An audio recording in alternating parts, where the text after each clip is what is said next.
ከዚህ ቤት መውጣት ፈልጋለሁ። ከናቲ ጋር ለመኖር አይደለም፣ ወደ መጣሁበት ሀገር ለመመለስ ፈልጌ ነው። የዚህ ቤትም ትልቅ ሚስጥር አይተሻል። ባላይ ጥሩ ነበር፣ ግን አየው እንዴ። ስላየው ታዲያ መታሰር አለብኝ? ብትሄጂ ጥሩ ነው፣ ግን ደግሞ ስጋት ውስጥ እንገባለን። መቻል ከፈለኩ ደግሞ እችላለሁ። እሺ ንገሪኝ። ይኸውልሽ ትሁት፣ እኔ የምልሽን ግን እሺ ማለት አለብሽ። ናቲን እስከ መጨረሻው ትታይዋለሽ፣ እንደገና ደግሞ እንደማትፈልጊው ትነግሪዋለሽ። ከችግርሽ ናቲ ይበልጣል ማለት ነው። እንደዛ ከሆነ ችግርሽን ቻይ። እየተከታተልከኝ ነው እንዴ? አዎ መከታተል የግድ ነው። እናትሽ አባትሽ ሁሉም ደስ ይላል እንዴ። ቆይ ለምን ይሄን ማድረግ አስፈለገ? ለምን ልጅ እንዳለሽ አልነገርሽኝም? ይሄ ከእናንተ ጋር ምን ያገናኘዋል? መናገር ግዴታ ነበር? ለማንኛውም ምንም ያስጨንቅ ነገር የለም። ልጅሽ ደህና ናት፣ ቤተሰቦችሽም እንደዛ። እንዴ ምን አድርጋቸዋል? አልገባኝም። ምን አደርጋቸዋለሁ? አይ ምክንያቱም ልጁ እናቱ እዛ እንዳለች አውቁ። ኧረ እባክህ ናቲ ያወቀ? ምን ያዘግትሽ? ገዜ ይሄ እኮ ቀላል ነገር አይደለም። አለሜ ነገሮች በጣም ሊከብዱኝ ነው መሰለኝ። አልገባኝም ትሁት፣ ያታስጨንቂኝ። የማልችለው አጣብቂኝ ውስጥ ሊያስገቡኝ ነው። ግን አንቺ እኮ ጠንካራ ነሽ። አሁን ግን በጥንካሬ በድክመት የምንጠብኝ። አሁን እኮ አንቺን የሚያስጨንቅሽ ነገር የለም። አንቺ እኮ ደም መብላቱ ይዋጥልሻል። የሚያስጨንቅሽ አንድም ነገር የለም። እኔ ግን አንቺን ምን አልችልም። ደህና አይደለሁም ናቲ። ደህና እንዳልሆንሽ እኮ እያየሁ ነው። ምን እንደሆንሽ ብቻ ንገሪኝ። ራስሽ ነሽ ነገርሽው እና ያሳመንሽው። ስለዚህ ደግሞ አለመኖሯን ራስሽ ተናግረሽ ማሳመን አለብሽ። ናቲን እናቱ እንደሞተች ዛሬ አሳምነሽ እንድታሳውቅ። እንዴት አድርጌ? እንዴትም አድርገሽ። እንዴ ያለችበትም እኮ ያውቃል። እሱ የኔ ስራ አይደለም። ይሄን ማድረግ ይከብደኛል። ዝም እላለሁ፣ በቃ አፌን ዘጋለሁ። ግን እንደዋሻ ታስገድደኝ። አሃ እንደዛ ነው። ይኸውልሽ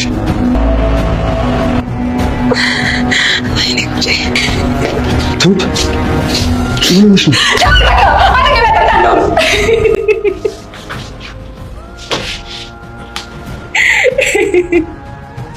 ትሁት አቶ ገዛኸኝ የልጇን ፎቶ ሲያሳያት እጅግ በጣም ደነገጠች። ናቲንም በጥፊ እስከ መማታት ደረሰች። እጅግ በጣም ራሷን እስከ መሳት ድረስ በጣም አዝናለች። የምትሆነውን የምትይዘውን የምትጨብጠውን ግራ ተጋብታለች። አቶ ገዛኸኝ ለምንም እንደማይራራ ስላልገባት እጅግ በጣም ተጨንቃለች። ትሁት ራሷን መቆጣጠር አቅቷታል። አቶ ገዛኸኝ ለናቲ ትሁቴ እናቱ በሕይወት እንዳለችና ያለችበትን ክፍል እንዳሳየችው ስለተረዳ በልጇ ሊያስፈራራትና ሊዘትባት ትሁት እጅግ በጣም እስከ ማበድ እስኪቀራ ድረስ ማለት ይቻላል አበደች ማለት ይቻላል። ነገሮች ሁሉ ተለዋውጠዋል። አይኗ ሁሉ ተገለባብጠዋል። ፊቷ ላይ ሌላ ሰው መስሏል። እጅግ በጣም ያሳዝናል። ቅንና መልካም ልጅ የሆነችው ትሁት ፈተና የማያልቅባት በሄደችበት ሁሉ የሚፈታተኗት ቤቲ ናቲን ከልቶሽ ትላለች። በዚህ ጋር ደግሞ ሰውየው የልጇን ፎቶ ይዞ ያስጨንቃት ራሷን ሊያሰታት ምንም አልቀረውም። ሰላም ጤና ይስጥልኝ። እንደና የተከበራችሁ መላው ለመደሽ ኢትዮጵያ እና ተውት ናችሁ። እግዚአብሔር ይመስገን ደህና ነኝ። ትሁት ክፍል 90 አብረን ያለን። የባለፈው ክፍል ናቲ ቤቲን አባትና ልጅን ማግባት ነው እንደ የምትፈልጊው ለምንድን ነው ማተኝ እያላት፣ አንተ ፍቅር መስጠት ትችላለህ፣ እባክህ ናቲ እኔ አንተ ማግባት ነው የምፈልገው እያለች አቶ ገዛኸኝ ሲመጡ እነሱን ተራርቀው ርቀታቸውን ጠብቀው ተቀምጠው በጣም ናቲ ትሁት ጋር ሂዶ እናቴን አንዴ አይኗን ሊያት ሲላት፣ ትሁት ኧረ እባክህ አባትህ እኔን እናትህን እናንተን የማይገለን ይመስላል ትል ነበር። ገዛኸኝም በር ላይ ቆመው ያዳምጧቸው ነበር። ልጆች አልመሸም እንዴ አሉ። ካዳመጧቸው በኋላ ወደፊት ለፊታቸው መጥተው ባየ ልክ ነው መሽተዋል፣ በቃ ደህና ደሩ ብሎ ናቲ ከጠቀባቸው ሲሄድ ትሁትም ወደ ስራ ወደ ኪችን ስትሄድ ተከትለዋት በመሄድ የልጇን ስም በመጥራት እጅግ በጣም አስደንግጧት ነበር። ቪዲዮ ያለቀው ቀጣዩ ክፍል አብረን ያጣዩ ክፍል ትሁትም እንዴት ታወካት ትል ነበረ። አቶ ገዛኸኝ ምን ነው ሲላት፣ እንዴት ታወካት? ለእኔ እኮ ምንም የሚከብደኝ ነገር የለም፣ ምንም አቁሜ ማምጣት ትችላለሁ ይል ነበር አቶ ገዛኸኝ። ምንም የምትናገረው ግራ ገብቷት ስትተባተበ አያስፈልግም ደህንነቷን የጠየኩሽ ነበር አቶ ገዛኸኝ። ደህና ናት መሰለኝ ትል ነበር። አሁንም እየተንተባተበች ትሁት የምትናገረው ግራ ገብቷት ተጠንቀቂ በማለት አስፈራርቷት ከጠገቧ ዞር ይላል አቶ ገዛኸኝ። ትሁትም ተንበርክካ ብላ እንኳን መጮህ የማትችለው ነገር የሰው ቤት የሰው ሀገር ግራ ተጋብታ ብቻዋን ታነባ ነበረ።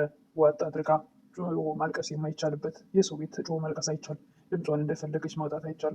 ግራ ተጋብታ እጅግ በጣም ውስጡ አለር ብሎ የምታደርገው የምታማከረው ሰዓትና በምታለቅስበት ሰዓት ናቲ ይመጣል። ምን ሆነች ነው ትሁት በሚላ ሰዓት ምንም አልሆንኩም ትል ነበር። ትሁት እንዴት እንደዚህ ታያለሽ? ፊትሽ ላይ ይታያል ፊት መታሽ ጎረ የምትመስዩ እንደዚህ ምንም አልሆንኩም እንዴት ትኛለሽ? ከዚህም ግራ ገብቶት ምንድን ነው የሆንሽው? እናቴ ደህና ናት ይል ነበር። በቃ ባክተውኝ ብላ ከጠገቡ ተነስታ ትሄዳለች።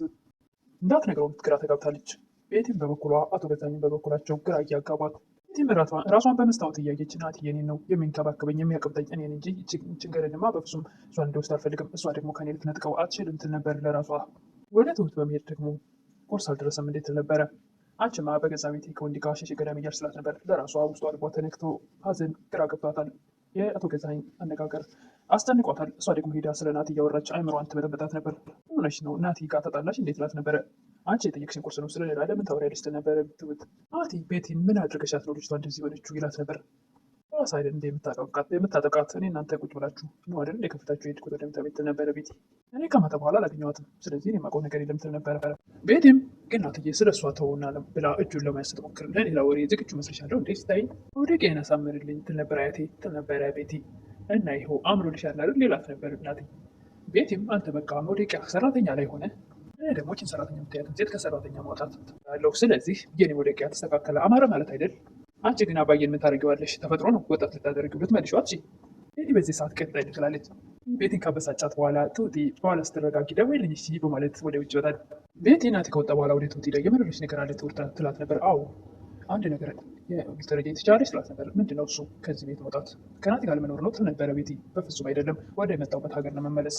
እንደዛም አይሆንም የዚህ ቤት ሚስጥር አይተሻል ቤቲ ትላታለች። እንደዛ ትሁትም አየሁ ባላይ ጥሩ ነበር ግን ነገር ግን ምንም ልል አልችልም ስላየሁስ መታሰር አለብኝ እንዴት ነበረ ትሁት።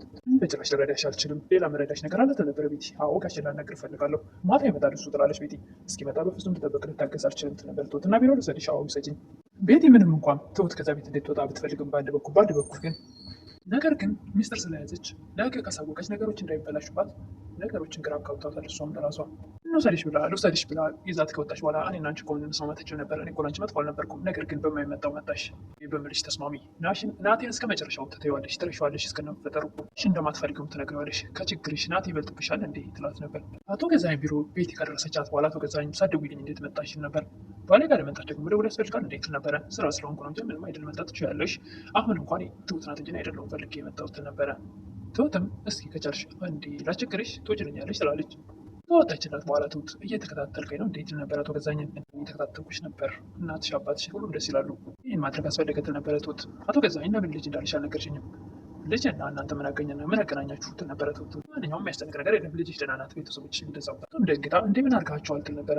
አልገባኝም ምን አደርጋችኋለሁ ደግሞ በቃ ሜር ትችያለሽ አሁን ስራ አለብኝ። ትሁትም አቶ ገዛኝ ቢሮ መናገር እየፈለገች ለመናገር ግን ያልደፈረች አንገቷን እያቅለሰለሰች ውጭ ተብላ እዛ ቁማ ቀናስ ጎንበስ ቀና እያለች ቀለስለስ ስትል ከቆየች በኋላ ሂጂ በቃ ትሁት ስትላት ቤት ወጣ ትሄዳለች።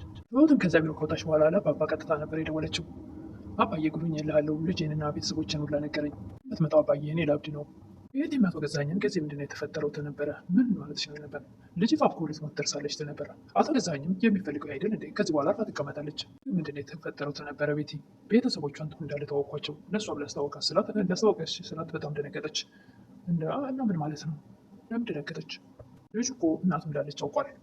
እናቱ እንዳለች አወቀ ትል ነበረ ቤቲ። ገዛኝም ቤቲ ስትደነግጥ ለምን ደነገጥ ሲላት ነበረ። እና መደንገጥ አልነበረብኝም ቀላል ነገር አደረከው እንዴት ነበረ ቤቲ። መደንገጥ የነበረብሽ እኮ አሁን ሳይሆን ትሁትን ብቻዋን ቤቲ ላክሻ ጊዜ ነው የነበረ አቶ ገዛኝ። ትሁትም ወደ አለሜ ክፍል ትሄዳለች። አለሜም ትሁት ምን ሆነች ነው ምንድነው የተፈጠረው ትል ነበረ። አለሜ እባክሽ ከባድ አጣብቂኝ ውስጥ ሊያስገቡኝ ነው ትል ነበረ። አለሜም አንቺ እኮ ጠንካራ ነሽ ግን አለሜ በጥንካሬም በድክመቴም ነው የመጡብኝ ትል ነበረ ትሁቴ።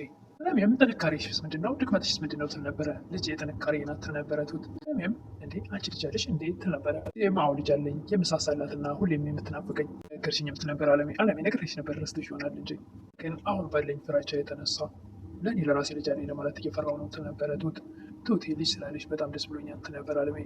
አይዞሽ ልጅሽ ምንም አትሆንም በማለት ለማጽናናት ልክፍ አድርጋ ትሁቴ ከአለሜ ጋር ከተለያየች በኋላ ወጥ ቤት አንገቷን ደፍታ ቁጭ ባለችበት ቤቲ ትመጣለች። ትሁት ዛሬ እንዴት ነሽ ነበረ። ዛሬ ሰላም ተሰማሽ አይደል ትል ነበረ ትሁት ቤቲን። ንቅሽ ነገር የለም ስትላት አዎ አንቺ እኮ ደም መምጣት ትችያለሽ። ስለዚህ እኔ ደግሞ መረጋጋት አልችልም የተበደለች ነፍስ እያየሁ ትል ነበረ ትሁት። ስለዚህ እየተበደለ የሚኖርበት ቤት ምንም እንዳልተፈጠረ አድርጌ እንድኖር ነው እንደ የፈለግሽው ትል ነበረ ትሁት። እንዴት ባታውቂ ይሻልሽ ነበር ትል ነበረ ቤቲ። እንዴት አልወቅ እዛ ውስጥ ያለው እኮ ሰው ነው ትል ነበረ። ቆይ አንቺ ግን ይሄን ጭካኔ እንዴት ቻልሽው ትል ነበረ ትሁት። ራሴ ማድረግ ያለብኝንና ለምፈልገው ሰው ማድረግ ከቻልኩኝ በቂ ነው ትል ነበረ። በዚህ ነገር ደስተኛ ነች ትል ነበረ ቤቲ ትሁት ቤቲን። ቤቲም እኔ ራሴን ይህን ጥያቄ ጠይቄው አለቅ ናቲ ቤቲን ባልሽ ትሁትን ምን አድርጓት ነው ይላት ነበር። ናቲም አባቱን ትሁት ምን ሆና ነው ጋር ቢጠይቀውም ራሷን ጠይቃት ሲለው እሷማ ምን ሆነች ነው የብጨቀጨቃት ልትነግረኝ አልቻለችም። የማያሳስብ ነገር ያሳስባል እንደ ምን አልሆንኩም ካለች በቃ እና ከዚህ ቤት መውጣት ብትፈልግ ሲል ነበረ ናቲ። እዚህ ቤት እኮ ሰራተኛ ዝም ብሎ እንዳይወጡ በውል ነው የሚገቡት። ስለዚህ በቀላል መውጣት አይቻልም። ስለዚህ ትሁትም 2 ዓመት የውል ጊዜዋን መጨረስ አለባት ይል ነበረ። በገዛኝ ትሁትን እናትህ አለች ብለሽ ያሳመንሽው ልጅ አሁን ደግሞ እናትህ በህይወት የለችም ብለሽ ማሳመን አለብሽ። ምን መሆኔን በምን አወቅት ነው እና አንቺ ካልነገርሽ ማን ሊነግረው ይችላል? ቤቲ ናት የነበረ አቶ ገዛኝ። እሷ ብትሆን ነበረ ትሁት አሁን ገና ዋሸሽ ነበረ አቶ ገዛኝ ባለፈው ሲያወሩ ስለሰማቸው። ቤቲ እኮ በገዛ እጇ ራሷን ልታረዳ ትችላል። ይሄ ደግሞ የራሷን ጉዳይ ነው። እኔም ቤተሰብሽ ምንም አላደርግም አንቺም ደግሞ ምንም ነገር ለማድረግ እንዳትሞክሪ ነበር አቶ ገዛኝ። ናቲ ትሁት ወደ የተኛችበት በሌሊት ስትለው እባክሽ እንቅልፍ እምቢ አለኝ እኔ በሁሉም ነገር መወሰን አቅቶኛል። ይህን የተረገመ ሰውዬ መግደል እፈልጋለሁ ይል ነበረ ናቲ። እና ከዛስ እናት ከእስር ቤት ስትወጣ አንተ ደግሞ ወደ እስር ቤት ለመግባት ነው ትል ነበረ ትሁት። አንቺስ የነበረ ናቲ ትሁትም እባክህ እኔ ደህና ነኝ እያለችው ነበር። ነገረኛ አስፈራርቶሻል አይደል? ይሄ የተረገመ ሰው አስፈራርቶሽ ነው አይደል? እናት እያንተ እኮ ለእኔ ጥሩ ሰው ናት ትል ነበረ። ትወጂኛለሽ አይደል? የነበረ ናቲ እወድሃለሁ ግን ትል ነበረ ትሁት። ቤቲ ስላስጠነቀቀቻት ከሱ ናቲም የምትወጂኝ ከሆነ ካሁን በኋላ ምን ነገር የምትደብቂ ነገር አይኖርም፣ አትደብቂኝ፣ ምንም አልደበቅሽኝም አይደል? ይል ነበረ። በቃ ዛሬ እዚህ ማድረግ ነው ፈልግ ትሁትም አይሆንም፣ እንዴት እንደዛ ይሆናል? በስተ መጨረሻ አቶ ገዛኸኝ ናቲን ዛሬ እናቱ እንደሞተች አሳምነሽ ነገር እንዴት ላድርግ ትል ነበረ። እንዴት ማድረግሽ በማሳመን አለብሽ፣ ያለችበትን እኮ ያውቃል፣ እንዴት ላድርግ ነው እንደዛ ምለው ስራ አይደለም ይል ነበር አቶ ገዛኸኝ። ይህም ማድረግ ይከብደኛል፣ ግን አፌን ዘግቼ ዝም ማለት እችላለሁ ትል ነበር።